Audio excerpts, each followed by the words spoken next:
Second चलते हैं first question पे। आज के फर्स्ट क्वेश्चन है हमारा, electric drive possess of following drawback.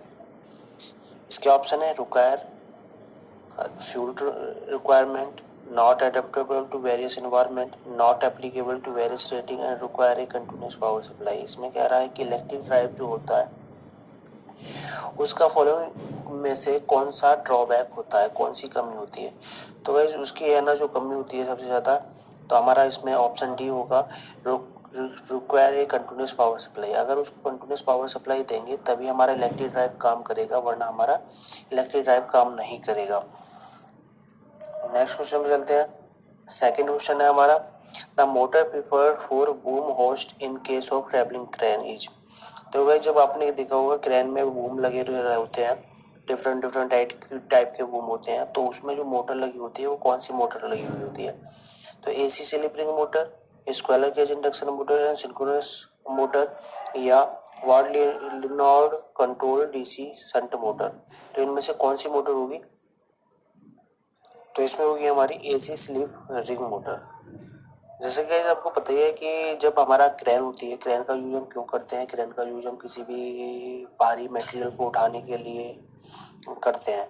तो किसी जब हम भारी मटेरियल को उठाने के लिए करते हैं तो हमें एक हाई स्टार्टिंग टॉर्क की आवश्यकता होती है। तो हाई स्टार्टिंग टॉर्क इनमें से किस मोटर की होती है, तो high starting torque slip ring induction motor की होती है। तो राइट आंसर हमारा कौन सा होगा, AC slip ring motor. Next चलते हैं question number 3, the braking system employed with the steam locomotive is. Option है हमारे vacuum system, B option pneumatic system, C option hydraulic system and D option any of the above. तो इसका हमारा right answer क्या होगा, तो steam locomotive में होगा वैक्यूम सिस्टम। स्टीम लोकोमोटिव में हम दो प्रकार का ब्रेकिंग मैकेनिज्म यूज करते हैं, number 1 vacuum system and number 2 air brake system. और इलेक्ट्रो लोकोमोटिव में हम plugging, dynamic braking and regenerative braking system use करते हैं। तो इसका आंसर क्या हो गया, वैक्यूम सिस्टम। तो चलते हैं अपने नेक्स्ट क्वेश्चन पे। नेक्स्ट क्वेश्चन है हमारा, free running and coasting period are generally long in case of. तो किस केस में हमारा रनिंग और कोस्टिंग पीरियड जो होता है जनरली लॉन्ग होता है। तो गाइस इसमें क्या होता है कि इसमें हमारा ऑप्शन होगा कौन सा, मेन लाइन सर्विस। तो मेन लाइन सर्विस का जो होता है कि जो दो स्टॉप की जो दूरी होती है आपस में 10 किलोमीटर से ज्यादा होती है। अगर जब हमारी 10 किलोमीटर से ज्यादा होगी तो हमारा रनिंग एंड कोस्टिंग पीरियड भी क्या होगा, लंबा होगा। ठीक है गाइस।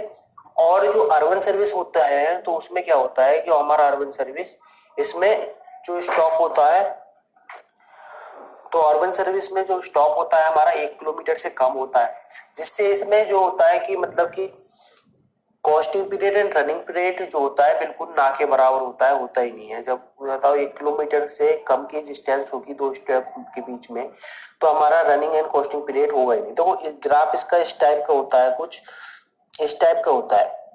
ठीक है, ये हमारा इस साइड का होता है, ये होता है हमारा इस साइड एक्सीलरेशन, और जो ये साइड होता है ये होता है हमारा क्या, free running and coasting period हमारा यही होता है। इसके बाद आता है रिटार्डेशन। ठीक है, तो जो हमारा दो स्टॉप के बीच में जितनी कम दूरी होगी तो हमारा कोस्टिंग पीरियड एंड रिटार्डेशन कम हो, कोस्टिंग पीरियड जो होता है हमारा free running and coasting period वो कम होगा। तो अर्बन सर्विस में हमारा free running and coasting period नहीं होता, मेन लाइन सर्विस में सबसे ज्यादा होता है। और सब अर्बन सर्विस में क्या होता है, सब अर्बन सर्विस में दो स्टॉपों के बीच की दूरी 1 किलोमीटर से और 8 किलोमीटर के बीच में होती है, जिससे क्या होता है कि एक्सीलरेशन एंड रिटार्डेशन जो होता है फ्रीक्वेंटली स्टार्टिंग एंड स्टॉपिंग की आवश्यकता पड़ती है, जिससे फ्री रनिंग कोस्टिंग पीरियड जो होता है वो कम होता है इसमें शॉर्टर होता है। अगर क्वेश्चन आता है कि free running and coasting period are generally longer आएगा तो सबअर्बन सर्विस पे क्लिक करना, मेन लाइन सर्विस पे क्लिक करना है। अगर free running coasting period shorter आएगा तो उसमें क्या करना है, हमें सबअर्बन सर्विस पे क्लिक करना है। Very very most important question है ये। चलते हैं नेक्स्ट पे।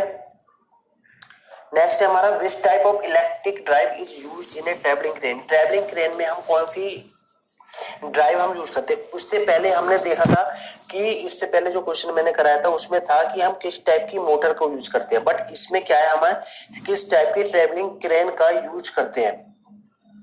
तो ऑप्शन है हमारे ग्रुप ड्राइव, और बी है हमारा इंडिविजुअल ड्राइव, और सी है हमारा मल्टी मोटर ड्राइव, और डी है हमारा स्टैटिक ड्राइव।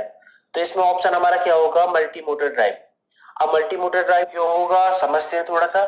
तो वो देखो, ग्रुप ड्राइव में क्या होता है, जो हमारा इलेक्टेड ड्राइव होती है, ग्रुप ड्राइव सबसे पहले देखते हैं। ग्रुप ड्राइव, ग्रुप ड्राइव में क्या होता है, जो हमारी इलेक्टेड ड्राइव होती है वो दो मशीनों के बीच होती है। दो मशीन होती है, बेल्ट और पुली से लगी कनेक्ट होती है, उसे हम ग्रुप ड्राइव कहते हैं। दो मशीन होती है, मतलब दो मोटर होती है, और वो किसी बेल्ट या पुली के द्वारा आपस में कनेक्ट रहती है। इस टाइप की एरा जो ड्राइव होती है उसको हम क्या कहते हैं, ग्रुप ड्राइव कहते हैं। नंबर 2 आती है इंडिविजुअल ड्राइव। इंडिविजुअल ड्राइव कौन सी होती है हमारी, इंडिविजुअल ड्राइव होती है हमारी सिंगल इलेक्ट्रिक मोटर होती है। उसमें हम हर मशीन के लिए, मतलब एक मोटर के लिए एक इंडिविजुअल ड्राइव यूज करते हैं, मतलब सेपरेट यूज करते हैं, जो मोस्टली इंडस्ट्री में यूज होती है। ठीक है। और मल्टी मोटर ड्राइव जो होती है, मल्टी मोटर ड्राइव में हमारा क्या होता है कि देखो, जैसे हमारी ट्रेवलिंग क्रेन होती है, ट्रेवलिंग क्रेन में हम ऐसा तो है नहीं कि है ना हर ड्राइव के लिए हम सेपरेट मोटर लगाई जाए, ये इम्पॉसिबल है। जिससे क्या होगा कि कॉस्टिंग ज्यादा बढ़ जाएगी और थोड़ा सा स्पेस भी ज्यादा हो जाएगा, वेट ज्यादा हो जाएगा, तो ये इम्पॉसिबल है। इसलिए हम क्या करते हैं, एक मल्टी मोटर ड्राइव का यूज करते हैं जो डिफरेंट डिफरेंट पार्ट को ऑपरेट करती है। क्योंकि आपने देखा होगा क्रेन में काफी सारे बूम रहते हैं, छोटा बीम, उससे थोड़ा बड़ा बीम, तो इस टाइप के लिए हम मल्टी मोटर ड्राइव का यूज करते हैं। ठीक है, तो इसका आंसर हमारा क्या होगा, मल्टी मोटर ड्राइव। चलते हैं नेक्स्ट क्वेश्चन पे। नेक्स्ट है हमारा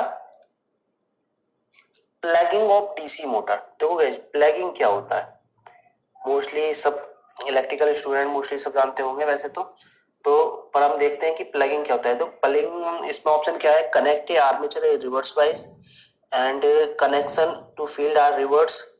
सी ऑप्शन है connection to both armature and field are reverse, और डी है हमारा कनेक्शन टू सप्लाई रिवर्स।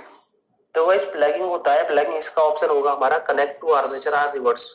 इसमें क्या होता है गाइस, जब हमारी मोटर को क्या करते हैं, जब हमारी मोटर एक अपनी है ना स्पीड पर घूम रही होती है, तो हम क्या करते हैं, इसमें आर्मेचर के टर्मिनल को रिवर्स कर देते हैं, जिससे क्या होता है, फ्लक्स की डायरेक्शन रिवर्स हो जाती है, और जो ऑलरेडी पहले से घूम रही होती है उसकी डायरेक्शन और जो हम रिवर्स कर देते हैं उसकी फ्लक्स की डायरेक्शन आपस में जब एक दूसरे को अपोज करती हैं, तो मोटर क्या होती है, हमारी रुक जाती है। इस कंडीशन को हम क्या कहते हैं, प्लगिंग कहते हैं। ये मोस्टली यूज होता है और काफी बेस्ट मेथड समझते हैं इसको, प्लगिंग को। काफी बेस्ट इलेक्ट्रिक ब्रेकिंग मेथड होता है ये हमारा प्लगिंग। तो इसका हम क्या, बोथ है ना डीसी और एसी मोटर दोनों में यूज कर देते हैं, दोनों में यूज होता है। और है ना काफी यूज होता है कि जिससे क्या होता है, फ्रिक्शन और भी जो वियर टियर है वो है ना लॉसेस हमारे काफी कम हो जाते हैं, और काफी इफेक्टिव होती है ये ब्रेकिंग, क्योंकि एक टॉर्क दूसरे टॉर्क का अपोज करता है, और जिससे क्या होता है, काफी कम समय में स्पीड अपनी है ना जीरो पोजीशन पे आ जाती है। ठीक है, तो इसको हम क्या कहते हैं, प्लगिंग ऑफ प्लगिंग कहते हैं। नेक्स्ट चलते हैं नेक्स्ट क्वेश्चन पे। हमारा नेक्स्ट क्वेश्चन है हम the schedule speed given train when the running on A given service with A given distance between station is effective. तो इसमें हमारा क्या किया हुआ है, इसमें जो हमारी ये बोला है कि जो हमारी ट्रेन होती है उसकी जो स्पीड होती है वो किस चीज पे इफेक्ट करती है, मोस्टली किस चीज पे इफेक्ट करती है। तो इसका ऑप्शन होगा हमारा ऑल ऑफ द एबव होगा हमारा, क्योंकि जो शेड्यूल स्पीड को जो इफेक्ट करते हैं, जो शेड्यूल स्पीड को जो इफेक्ट करते हैं वो कौन निम्न फैक्टर होते हैं। अगर आप नोट करना चाहो तो नोट करके लिख सकते हो। नंबर 1 होता है crest speed, number 2 duration of stop, number 3 distance between the stop, and number 4 oxidation, and number 5 है हमारा braking duration. Acceleration and braking duration and distance between two stop, duration of stop, the crest, the speed, ये हमारे क्या निम्न factor होते हैं जो हमारी है ना ट्रेन की शेड्यूल स्पीड को क्या करते हैं, इफेक्ट करते हैं। इसका ये फॉर्मूला होता है हमारा शेड्यूल स्पीड का, schedule speed equal to distance between the stop upon total time of run plus के टाइम फॉर स्टॉप, कितने टाइम के लिए हमारा वहां पे रुका है।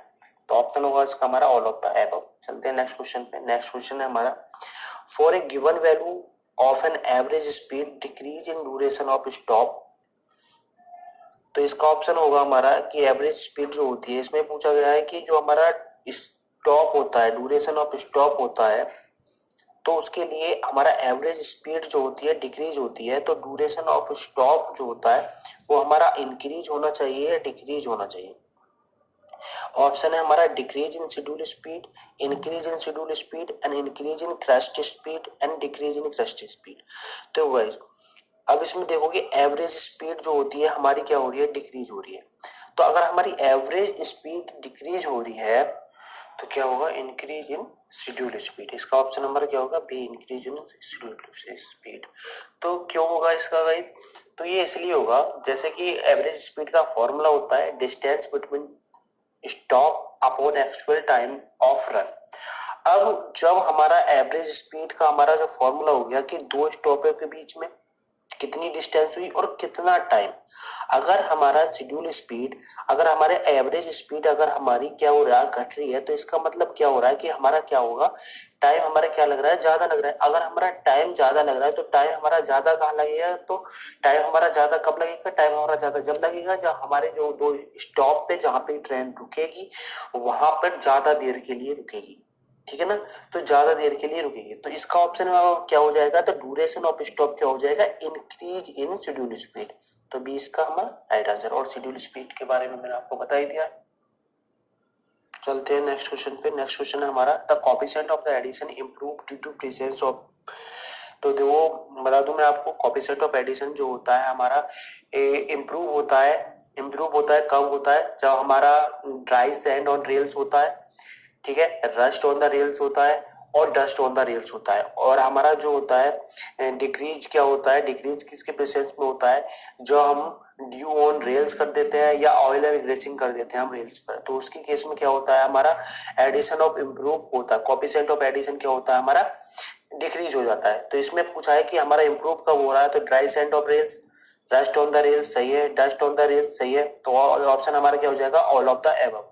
चलते हैं नेक्स्ट क्वेश्चन पे। नेक्स्ट क्वेश्चन है हमारा the best type of motor used for starting top. तो इसका आंसर हमारा क्या होगा, सीरीज मोटर। मोस्टली आप सबको पता है, इसमें तो एक्सप्लेन करने की जरूरत नहीं है, क्योंकि सीरीज मोटर का ही एक मोटर होती है जिसका सबसे ज्यादा हाई स्टार्टिंग टॉर्क होता है डीसी मोटर में। तो ऑप्शन हमारा क्या होगा, सीरीज मोटर। तो मिलते हैं गाइस नेक्स्ट वीडियो में। Thank you for watching my video. और मैं नेक्स्ट वीडियो में मैं लेके आने वाला हूँ चैप्टर वाइज एमसीक्यू लेके आऊंगा मैं। आज थोड़ा सा डिस्टरबेंस हुआ है, कल से मैं बिल्कुल अच्छा, कल से मैं और भी है ना अच्छी वीडियो बनाने की कोशिश करूंगा। तो प्लीज अगर मेरा आपको वीडियो अच्छी लगी हो तो कृपया लाइक करें एंड मुझे फॉलो भी करें।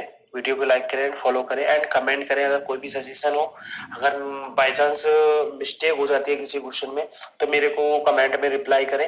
वैसे मैं ज़्यादा मोस्टली ध्यान रखता हूँ कि कोई क्वेश्चन गलत ना हो। अगर फिर भी कोई मिस्टेक हो जाती है तो कृपया कमेंट करके मुझे बता दें, मैं उसको सुधारूंगा। तो मिलते हैं नेक्स्ट वीडियो में।